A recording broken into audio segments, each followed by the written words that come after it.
Hey guys, so I'm coming from church. I decided that I'm going to give you a little devotion from my notes from church. The topic at church, because it's going to be a series, is the Battle of Golgotha, and what that is practically is like the mind, right? Now, today we focus on the mind. So today's series was on a sound mind, and I took down a few notes, and I'm just going to tell you my interpretation, and maybe someone out there need to hear this, so I'm just going to share a devotion that I practically write up from church today.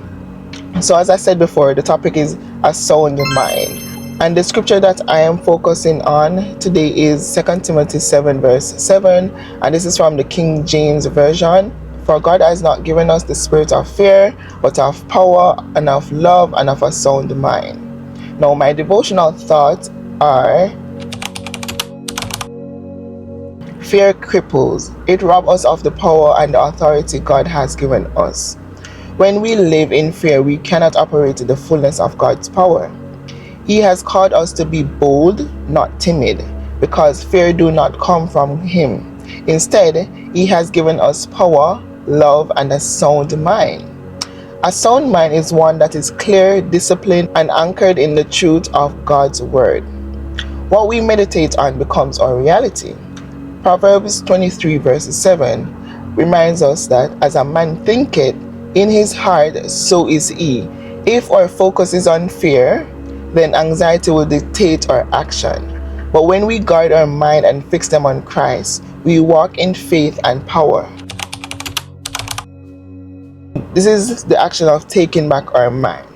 At Golgotha, where Christ was crucified, Matthew 27 verses 33 to 37, He reclaimed our mind from the enemy.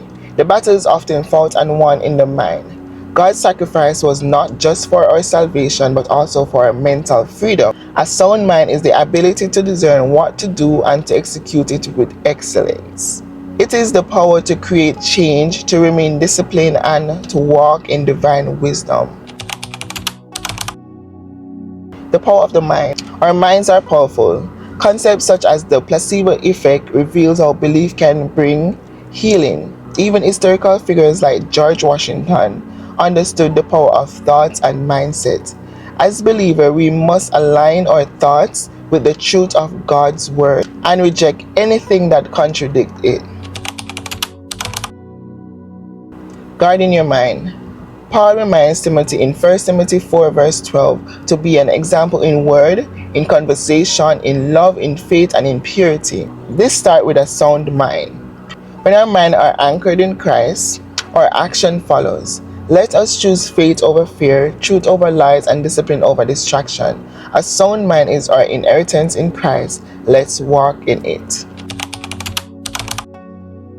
Let's bow our heads down to pray. Heavenly Father, we thank you for the power, love, and sound minds you have given to us. Refuse to let fear control us, for we know that you are with us. Lord, help us to guard our thoughts, to meditate on your truth, and to stand firm in faith. Strengthen our minds and hearts to walk in wisdom and discipline, that we may fulfill your purpose with excellence. Fill us with peace, courage, and unwavering trust in you. May our lives be a reflection of your grace and glory.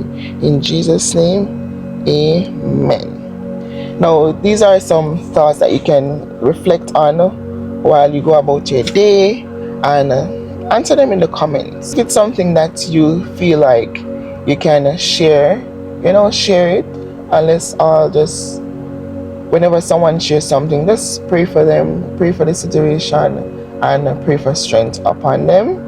So the first reflection point is, and you can think of, you don't have to even comment if you don't want to, but just think of these so that you can change things. Because if you don't know what is bothering you, what is affecting you, how can you attack the root of the problem? So what fears have been holding you back? How can you renew your mind daily? Now this everyone can share. How can you renew your mind daily in God's truth? Now, for me personally, I would say to think positive, read the word of God. God have to come first in everything. And whenever the enemy put fears on you, just remember that God has not given you a spirit of fear, but of love, power, and a sound mind. Shoot it down with the word of God and say, hey, listen, devil, you will not have my mind today. Shoot it down, because oftentimes we sit and we worry and we think about what if this happened. You may feel like you're in pain and you're wondering, like, what is happening to my hand? Why is this hurting me? Don't go on to Google. Heal yourself with your mind. Read the placebo effect story and you will understand how powerful the mind is.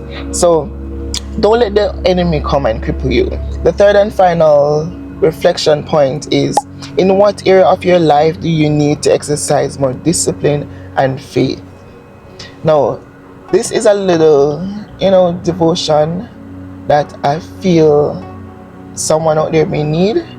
And if this helps you, just drop it in the comments down below. And let today be a great day. Don't let the enemy come and rob you of your peace. And don't pull down anyone else. Don't pull down anyone.